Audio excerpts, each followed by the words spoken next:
Moscow से जहां पर क्रॉकस सिटी हॉल में फायरिंग और धमाके हुए। मोदी का जो ट्वीट आया है वो हम आपको दिखाते हैं। पीएम मोदी ने सोशल मीडिया पर लिखा है कि जघन्य अपराध की कड़ी निंदा करते हैं। मॉस्को में पेरिस के बतकलान थिएटर तर्ज की दहशतगर्दी की जिम्मेदारी मुबैना तौर पर दाइश ने कबूल कर ली है। IS वाले जो हैं ये कंट्रोल में नहीं आ रहे किसी तरीके से भी। Кто бы их ни направлял, повторю, мы установим и покараем каждого, кто стоит за спиной террориста. हुआ है मॉस्को का एक क्रॉकस सिटी हॉल है वहाँ पे मॉस्को में, जो ISIS खुरासान जो है उसने। नरेंद्र मोदी ने जो बड़ी घटना हुई है मॉस्को में, उन्होंने साफ यहाँ पर अपने पोस्ट के जरिए लिखा है कि दुआएं और प्रार्थनाएं पीड़ित परिवारों के साथ है। भारत ऐसे दुख की घड़ी में रूस के साथ खड़ा हुआ है और इसी वाले से साथ ये भी कहा है कि रशिया को इंडिया की जरूरत है। मंत्री Narendra Modi This looked like the work of ISIS. Why? Like you said, this is an ISIS claim, so there's nothing definitive yet. बहुत लोगों का इशारा जो है, बहुत लोगों का इल्जाम जो है वो यकीनन इस्लामिक स्टेट्स की तरफ भी होता है, जिसमें पाकिस्तान भी शामिल है। बहुत सारे जो मुसलमान है पूरी दुनिया के अंदर, वो ये समझते हैं कि हमने दुनिया में जो है वो अपनी सल्तनत। तो रूस से इस वक्त की बड़ी खबर आ रही है, राजधानी मॉस्को में हमला हुआ है। मुसलमान क्यों ऐसे हैं कि वो, और फिर हम क्या कहते हैं, वो कहते हैं नहीं जी ये मुसलमान ही नहीं है। और भाई वो मुसलमान ही है और क्या है? नहीं जी नहीं, हम इस कैटेगरी को नहीं मानते। भाई किस कैटेगरी को आप मुसलमानों की? जय हिंद, वंदे मातरम। दोस्तों जैसे आप सभी को पता है कि रशिया की मॉस्को सिटी में दहशतवादियों ने कायराना हमला किया, उसमें 133 लोगों की मौत हो गई। दोस्तों ये हमला आईसिस के मॉड्यूल ने किया है और इसके ऊपर अभी रशिया के पुतिन आग बबूला है। उन्होंने कसम खाई है कि इस हमले में जो शामिल है उसको वो बख्शे नहीं जाएंगे। भारत के प्रधानमंत्री नरेंद्र मोदी जी ने भी इस हमले की निंदा की है और कहा है कि भारत हमेशा रशिया के साथ रहा है और आगे भी रहेगा।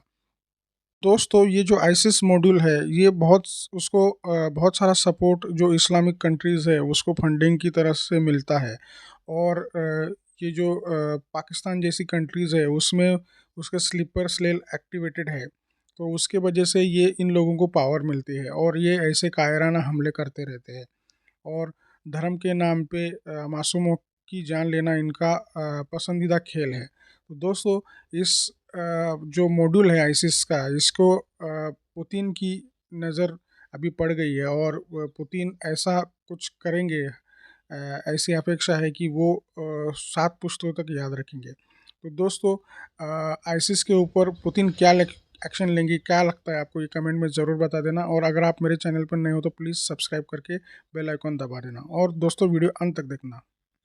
लोग जो थे उन्होंने फायरिंग की, एक मेरे ख्याल है कोई कंसर्ट वगैरह हो रहा था, वहां पर जाकर सॉरी 40 लोगों की, अभी तक 40 लोग ऐसे हैं जिनकी जाने गई हैं। ये जब तक मैं न्यूज बना रही हूँ उस वक्त तक के मैं आपको फिगर्स बता रही हूँ, 100 के करीब लोग जख्मी हुए हैं।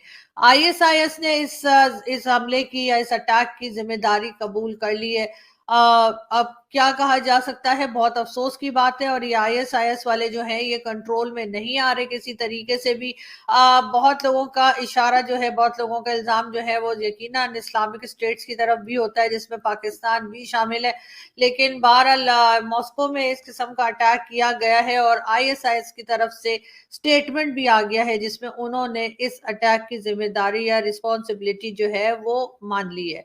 अब इनके मानने से या ना मानने से क्या फर्क पड़ता है? अब ये है कि जो 40 लोग बेचारे जिनकी जानें चली गई और बाकी 100 से ऊपर लोग जो हैं वो घायल या जख्मी हैं, तो इन लोगों को किस तरह से रोका जाएगा, या ISIS वाले जो हैं इनको कैसे कंट्रोल किया जाएगा? यकीनन जरूरत अब इस बात की है कि जितनी भी प्रोमिनेंट और बड़ी कंट्रीज हैं, जिनके पास पावर भी है, जिनके पास पैसा भी है, जिनके पास लोग भी हैं, वो इस बात को समझें और इस बात के ऊपर डिस्कस करें और इसका कोई हल निकालें कि इस किस्म के अटैक्स ना हुआ करें। बताया यही जा रहा है कि तकरीबन 4 लोग थे जो गन्स लेकर पहुंचे और उन्होंने फायरिंग करके ये सब लोगों को जख्मी कर दिया, 100 से ऊपर लोगों को जख्मी कर दिया और 40 के करीब लोगों की जानें ले ली। बहुत अफसोस की खबर है, मुझे बताते हुए भी बहुत अफसोस हो रहा है और जाहिर है कि जिसने भी ये न्यूज देखी वो यकीनन इस वक्त दुखी हो गया होगा।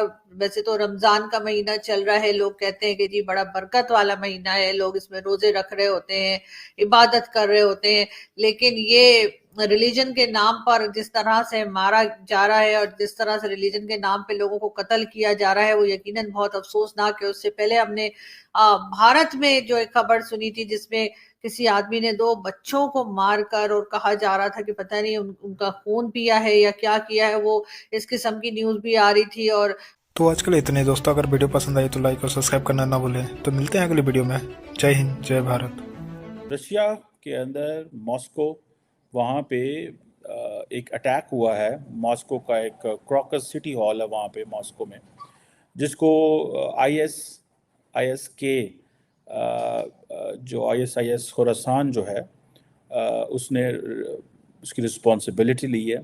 सो क्वेश्चन ये है कि ये मुसलमानों को क्या प्रॉब्लम है? ये क्यों नहीं समझते कि दुनिया में आपने किस अंदाज से जिंदा रहना है? क्यों ये मिलिटेंट ऑर्गेनाइजेशंस जो हैं ये एम्बैरस कर रही हैं मुस्लिम दुनिया को? कि एक तरफ आप देखें अटैक अगर लेट से उधर है हो रहा है इंडिया के अंदर या पाकिस्तान के अंदर, तो आप ये कंक्लूड कर सकते हैं कि देयर विल बी मुस्लिम्स।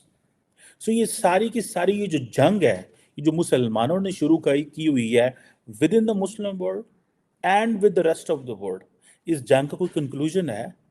क्या निकलने वाला है इससे? क्या होगा इससे? ठीक है ना जनाब। सो ये जो चीज़ें हैं, हमें इस सवाल को समझने की ज़रूरत है। और आज भी बहुत सारे जो मुसलमान हैं पूरी दुनिया के अंदर, वो ये समझते हैं कि हमने दुनिया में जो है वो अपनी सल्तनत इस्टेब्लिश करनी है। हमने दुनिया में अपनी सल्तनत इस्टेब्लिश करनी है और हमने अब दुनिया में अपना निज़ाम लेके आना है। और ये हर रोज़ कोई ना कोई कहीं ना कहीं बैठ के जो है वो डिस्कशन करते रहते हैं, प्लान करते रहते हैं, ये कारोबार भी करते रहते हैं। मुझे याद है कराची में हमारे एक VC था एक यूनिवर्सिटी का, उसको था मैं तो बड़ा आई एम गुड, वो अमेरिकन एजुकेटेड था। और उसने क्या किया कि अमेरिकन एजुकेटेड होने के बाद उसने क्या किया, यूनिवर्सिटी बनाई। यूनिवर्सिटी बनाने के बाद वो टेररिस्ट ग्रुपों को सपोर्ट करता था। कभी वो इस्माइलियों को कराची में हमले करते थे, कभी वो किसी को करते थे, लेकिन वो समझता था कि ये जो मैं कर रहा हूँ इससे मैं अपनी लाइफ आफ्टर डेथ जो है वो उसको इम्प्रूव कर रहा हूँ, मैं जन्नत में जाऊँगा। Because these other Muslims are infidels, they are infidels and they are liable to be killed. तो आप कैसे सर्वाइव कर सकते हैं जब आप मुसलमान को काफिर कह रहा है एंड मुसलमान नॉन मुस्लिम को काफिर कह रहा है, और आप समझते हैं कि इस बंदे को मारना जो है उससे मुझे सवाब मिलेगा? How can you move on? आप कैसे मूव ऑन कर सकते हैं? और ऐसी पाकिस्तान के अंदर तो बेशुमार एग्जाम्पल्स हैं। हैदराबाद के अंदर एक यूनिवर्सिटी के वाइस चांसलर थे, उनकी बेटी डॉक्टर बन रही थी। मैं पाकिस्तान की मिसाल दे रहा हूँ। डॉक्टर बन रही थी और डॉक्टर बनने के बाद उसने वो इंस्टाग्राम के ऊपर एक लड़के से लाहौर में बात की, उससे उसको मोहब्बत हो गई and all that, and then वो लड़की जो है उसके साथ मिल के तो उसका वो जहादी माइंडसेट बन गया और उसने कहा कि ठीक है तुम लाहौर आओ, हम शादी करते हैं, शादी करने के बाद एक चर्च के ऊपर हम हमला कर देंगे। एंड वही हुआ, वो लड़की वहाँ से घर से कराची से हैदराबाद से भागी, वो लाहौर आई, लाहौर में आई थिंक इन्होंने शादी की, शादी करने के बाद उन्होंने उसको जो है कहीं हमला करना था and then I think they got expose, या उनमें से एक हमला उसने किया, दूसरा पकड़ा गया इन अदर्स। सो मुझे समझ नहीं आई कि जिस बंदे की प्रॉमिसिंग फ्यूचर है ज़िंदगी में, कि उसका बाप प्रोफेसर है या VC है, खुद वो डॉक्टर बन रही है, अच्छे घर से हैं, then they opt to get killed and to kill others. ये क्या है? आप इसे गुर्बत नहीं कह सकते, आप इसको ये नहीं कह सकते कि देयर इज़ अ अक्सर लोग पूछते हैं ना what is a factor behind this, क्या फैक्टर्स हैं? Either it is money, no it's not money, these are faith based ideologically motivated people and they believe if we kill the other person जो कि non Muslim है, may be जो कि हुकूमत में है, तो हम जन्नत में जाएंगे। The person who killed the Pakistani governor, former governor Salman Taseer, why did he kill him? He killed him because he realised, उसने ये रियलाइज किया कि अगर मैं इसको मारूंगा तो जन्नत में जाऊंगा। बिकॉज उसको मस्जिद में बताया गया था उसको बार बार, लेकिन हमारी हुकूमत ने और हमने उस पर अटेंशन न दी। उसने ये रियलाइज़ किया कि अगर मैं इसको मारूंगा तो जन्नत में जाऊंगा। बिकॉज उसको मस्जिद में बताया गया था उसको बार बार, लेकिन हमारी हुकूमत ने और हमने उस पर अटेंशन न दी। सो क्वेश्चन ये है कि हम ये पूरी दुनिया के जो मुसलमान हैं ये क्यों, how come they are into it? वो कैसे आ जाते हैं इस सारे प्रोसेस